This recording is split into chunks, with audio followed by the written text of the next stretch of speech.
good Friday morning. A feel-good football Friday is what we call it around here. And we've got two winning football teams playing critical games this weekend. One a little bit bigger than the other, and I am not diminishing the Giants trying to get to 7-1. That is a big deal. But this is pivot time for the Jets. This is pivot time for the New York Jets with the New England Patriots coming into town, licking their wounds with the Jets playing better football than them. And quite frankly, they are a better team right now. We'll see if they can finally start to slay that dragon up in New England. You had a somewhat interesting football game last night. Looked like the Bucs were actually going to get something done in the first half, and then it all fell apart for Tom Brady and Todd Bowles. Going to be a fun one today. Looking forward to it. Good morning, Booer. How are you? Good morning, G. A football Friday for sure. And last night, the Bucs looked like they were coached by Todd Bowles. Mm-hmm. They looked tired. They looked listless, especially in the second half. Watched the whole game and say what you want about Lamar Jackson and the Baltimore Ravens. This is the 8th straight game where they have a double-digit lead at one point in time in the game. And they held on, obviously, to win. They had to recover the onside kick, but the point being is that, this is, I think, only the second time that Tom Brady has lost 3 games in a row. Yeah, last time was 20 years ago. Unbelievable. 20 years ago. Right, and it is, I don't know, man. I don't know what's going on down there. It's there's something between he and Mike Evans that just isn't connecting. I mean, whether it be the week before where Mike Evans was wide open down the middle of the field and just dropped the ball. Yeah. Whether it's the back shoulder throw that doesn't seem to be working anymore, or just a lack of a connection, which was such a big part of their offense for the last couple of years. So was that one big completion where Tom Brady squeezed it in like between 3 defenders to Mike Evans on the sideline? And it was absolutely beautiful. But for the most part, yeah, I mean, nothing's really working for them. And they got a ton of injuries, and they lose Shaq Barrett last night in the middle of the game. He has to get carted off. He was all over Lamar Jackson in the first quarter. So that was really a body blow for the Buccaneers. But really what this shows me last night is what we've been talking about the NFC again. Is like that's a team that's just not good right now. And the Packers, until they turn it around, is a team that's just not good right now. Well, the difference for the Packers and the Bucs is the Packers are in the NFC North where there are the Vikings 5-1. The Bucs are in a division where they could have a losing record and make it into the playoffs. Right. And now anything can happen. Team can get hot. What were the Rams last year, 7-5 or 7-6, whatever they were, and then ended up going on a run and winning the Super Bowl. So it could happen for the Buccaneers. It's just right now that does not look like a football team that is ready to turn it around. And obviously there's a lot going on in Tom Brady's life, but this is why every single win now for the New York Giants, every time that they get closer, 6-1, maybe 7-1 if they beat the Seahawks, it's like, this is a team that could get the freaking 2 seed in the NFC. It's unbelievable when you think about it. And have multiple home playoff games. Do you realize that there's one game this week that features 2 teams over 500, and that's it? Yeah. There's one game this week in the NFL that features 2 teams over 500. What's that game, Al Dukes? He just did cool games.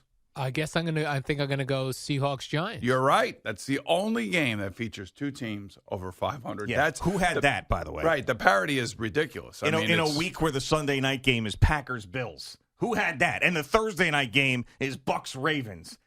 And you have the one game with 2 teams over 500 being the Seahawks and the Giants. I mean, with the exception, of the Bengals, the Bills.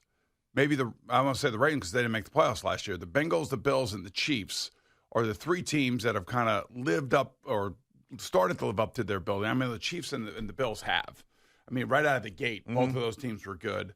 The Bengals, it took a while to get going, but now they are going. But then they're going to lose Jamar Chase now for at least 4 weeks with a hip injury. So that is a huge part of their offense, and they play Monday night against the Browns. So it'd be interesting to see how that manifests itself moving on. But it's almost like talking about the Jets. Okay, it's not who they've played; it's when they played them and what kind of condition is that team in when the Jets have played them. And they got another one of those that's positive for them this week. They do. They have a team that's coming in that has the second most turnovers in the NFL.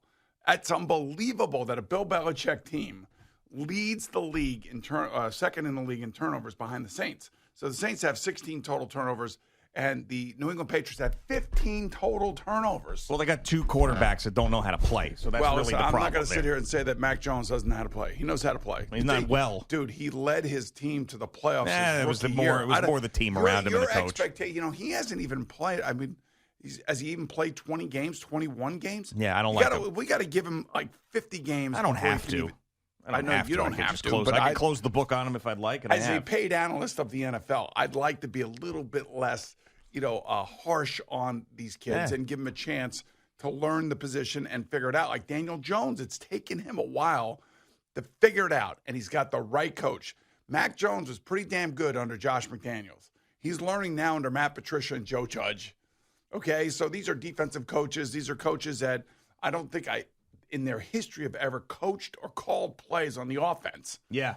So there's a transition period that happens under those circumstances. Let me tell you something. If Mac Jones outplays Zach Wilson this week, that's going to piss me off. It's going to happen. It's not going to happen. Zach's going to have his best game. Jets have got a problem at right tackle, dude. I know. They've had a problem at right and left tackle the entire year, man. Well, not left tackle. I mean, as long as they did. They fixed the left tackle part. They had Connor McDermott out there for a game and a half, for Christ's sakes, and they just cut him. So they did have a problem there. So, I mean, they've had issues the entire year on the offensive line, and they're 5-2. I'm telling you, Zach's going to play well this week. Okay. I would love for that to be the case. Yeah. But, he's got one touchdown pass this year. I know. He's got nothing going on offensive line-wise. He's nothing. due. Hell, they could run the ball pretty well, and the offensive line has something to do with that, doesn't it? Yeah, I didn't mean offensive line. He's got nothing really passing game-wise going on. There's not. I mean, the passing game is, I feel, with the players that they have, it should be a lot better than it is. And, the Bears have a better passing game than the Jets have right now. Yeah, it's brutal, but I really think there's a lot of room for improvement, and it starts this week. Yeah, well, when and it's there's brutal, weapons there and everything, and everybody's talking about the offensive line, so they're going to step up, play well, give him some more time. He had that miserable game last week where he's spinning around and doing all this crazy stuff. You know that the coaching staff hammered that into his head this week. I hope so. That's not going to happen again. I don't know. I just whatever I say, someone's going to be pissed off about it, because if I say that Zach Wilson's going to have a good game, I'm putting the mush on him. If I'm negative going into this game against the Patriots, people say, how could you be negative about the Jets? So I'm just telling you right now, I don't want to hear it from anybody if the Jets don't play well. It's not my fault, God damn it. But they are going to play really well, and Zach's going to play well. Stop with the paranoia. I know. I mean, honestly. I can't pick anything right. Just reading into too much Twitter crap and the sewer pit that is social media. You got to stop all that It's not so nonsense. much that. It's just like everybody else. It's not everybody. It's not me. I just can't, It's not Al. It's not Eddie. We don't really well, these guys are my friends, but we don't care what you say. That's fine. You got it. You got an opinion. Give it. I know. I can't pick anything in the NFL this year. Terrible. All right. Absolutely awful. Well, then hammer yourself then. Yeah, I have been hammering myself. That's what I do. I love to self-loathe. Let's talk about young Joker. Oh, okay. He gets traded yesterday. I love the idea of young Joker. I told you my dream for him was to be on a float down the Canyon of Heroes while they were playing the young Joker music. This is where you are the mush. and then he'd hop off at Madison Square Garden to a sellout crowd, and he would perform after the parade. I was all in on young Joker when I saw him, burst off the screen in that Cowboys game last year. I said, man, if this guy ever gets it right, he's going to be the most exciting offensive player that the Giants have had since Odell Beckham Jr. Now, this is when Saquon was not playing well, and he's obviously playing well this year. But the Giants had enough. And Brian Daboll, and if you look into some of the beat writers yesterday, available, toughness, things like that Brian Daboll preaches all the time. The sacrifice for the team. Kadarius Toney was not doing that. And he wasn't on the field. It was always something else. Apparently, he was not getting the treatments that he needed to get back on the field quicker. He just was a pain in the ass for a guy who's not going to deal with pain in the asses. Now, with that being said, and I'm sure that you would agree with this, he gets to Kansas City, he could have himself an amazing career and make a ton of money. That's true. So it's not over for him. It's just over for him with the Giants, and that's fine. And the Giants had to move on from him. Yeah. I mean, he wasn't drafted by, Joe Shane. He was drafted by Dave Gettleman. Everything that Paul Schwartz wrote in his article is absolutely 100% accurate. And I know that. Mm-hmm. And I know that from getting treatment on your hamstrings, being responsible, as a football player, they don't really ask you to do too much. They ask you to show up. They ask you to be on time. They want you to know your assignments. And if you are hurt, they want you to get your treatment. And treatment is a big part of the rehab of staying on the field and being a professional. And if you miss treatment or you think you're healthy and the team doesn't think you're healthy, then you're going to be bitching, complaining about it. And in one of the articles that I think Paul Schwartz wrote was, he thinks he's healthy. The Giants are getting ready to go on a bye.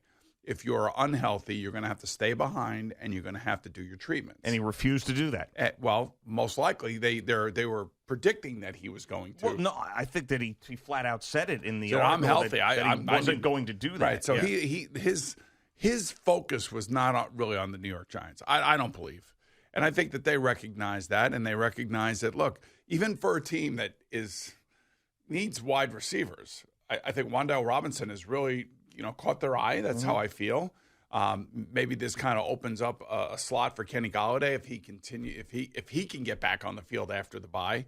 And who knows what we'll see at that point, because you'll have a much more confident quarterback throwing the ball down the field, and maybe Kenny Golladay will see some more balls his way. I don't know. That's what I'm assuming. But this particular situation with Kadarius Toney is everything that you and I and everybody who covers the NFL would think that it is. That internally he wasn't doing what he was being asked to do, and it's not that hard. It's relatively simple. And every now and again you run into a player that just has no self-awareness, has no understanding of what the responsibilities are, doesn't understand what the coach wants from him because maybe he's been placated his entire life and he's been able to do whatever he's wanted to do based on his talent. Life, yeah, based on his talent. Right. So, look, Brian Daboll and Joe Shane are like, guys, let's just move on. Let's just move on. It's a better way to move on. It's a guy that wasn't going to help us anyway, and it's become nothing but a problem for all different reasons. And they did him a favor, by the way. Oh, of they course. did him a major favor by sending him to Kansas City. If he is bitching and complaining about getting traded to Kansas City, and I'm sorry, then the problem truly is him. Well, he's not doing that. I mean, he was all about Chiefs Kingdom yesterday on social media and tweeted out his jersey and everything else. So he seems like he's very fired up about if he can being a Kansas City Chief. If he can't get it right with Andy Reid, Eric Bieniemy, and Patrick Mahomes, he'll never get it right. I mean, most of the guys that go there, whether from Tyreek Hill to McCole Hardman to all the guys that have played with Patrick Mahomes, they've all benefited from playing in that offense under that coach and with that quarterback. If this guy can't do it, then it's definitely on him. Yeah, and Brian Daboll, there's a couple of ways that you can earn respect from a locker room. Obviously, winning in the way that he is the biggest reason, but also you have to practice what you preach. And if Brian Daboll is saying this is what we need from every single player, and then he's making different rules for somebody else, then all of a sudden you lose the trust in the locker room. That's why I think is a big deal. That's why I think is a big deal with him getting traded. Like, you can't have this guy around acting like this when everybody else put their hands in the pile. Unless that player's name's Lawrence Taylor, and then, if you're Bill Parcells, you do have a different set of rules for a guy who shows up on Sunday and just completely wrecks the other team's game, right. No matter where he is and what he's doing. Well, maybe if Kadarius Toney was actually on the field and producing, that some of this stuff would have been different, but he wasn't. I mean, he wasn't available. He had both hamstrings as a problem. He had to have knee surgery in the offseason. It was a mess. Well, that was that's part of the issue. Your availability, the ability to be available is very important. Mm-hmm. And, they will overlook some shortcomings if you are productive on the field. It's production versus tolerance, as Bill Cowher has told me a million times. And I think the tolerance part of it with the Giants, within the Giants, got to a point where they just couldn't handle it anymore. And the other thing, too, is, the players are not idiots. The players know that there's a guy that's not doing what he's supposed to be doing. Mm-hmm. And as much as they may admire or like him, like his music, like who he is, like how they probably love how he presents himself. They probably think he's a funny guy, whatever. Doesn't matter. At the end of the day, it's about production and doing what everybody else has to do. And if he's not doing that, then this is a great trade by the Giants. They get 2 draft picks back. It's unfortunately it didn't work out. They wanted Jalen, what's his name? Devontae Smith. Devontae Smith. They wanted Devontae Smith. The Eagles maneuvered up in front of them in the draft to get Devontae Smith, and this was the leftover, if you will. Oh, yeah, exactly. They were desperate to get a playmaker in the first round. They wanted Devontae Smith. The Cowboys end up trading with the Eagles, which is nuts to think about, to get Devontae Smith. Devontae Smith has had a great start to his career, and the Giants were left with young Joka, and young Joka is now gone. Now, I do wonder if they flip a pick two now because they have more draft capital to go out and get another wide receiver that they really like. Or a tight end. Yeah, and by the way, Jerry Jeudy, his freshman year, his offensive coordinator Brian Dable. was Brian Dable. Yes. Which is something I didn't know until after the show yesterday when we were bringing up Jerry Jeudy. So, and that still could be the case. So we're looking at November 1st. We've got about 3 days. Yep. 4 days left, and listen, there's going to be more movement. I mean, there is definitely an arms race going on, whether it be the defensive lineman Robert Quinn from the Bears to the Eagles, Christian McCaffrey to the 49ers. I mean, we're sorry, James Robinson to the Jets. Mm-hmm. I mean, there's still going to be more trades here, I feel like, and there are teams out there like Green Bay. See, I'm thinking that Kansas City may have called up for Elijah Moore. And Jets weren't going to trade him. The Jets are not going to trade him. They like Elijah Moore. They really do. And they still think that he is a guy that can play a big part in this offense. But I don't know. It's just it's like the Giants. I felt like the Chiefs were looking for somebody that had speed and explosiveness. Well, and we all know that Kadarius Toney has that. The question, like, you have to find that team that not only has the disgruntled wide receiver, but the team is questioning the wide receiver's dedication to the team. And that's where I think the Chiefs identified this issue with Toney and the Giants, which they did a good job by identifying the issue. Now the question is, can they get that player to become that explosive player that Dave Gettleman saw at Florida? All right, it is Boomer and Gio on this Feel Good Football Friday. So much more to come, including Jerry Recco's first update coming up right after this break.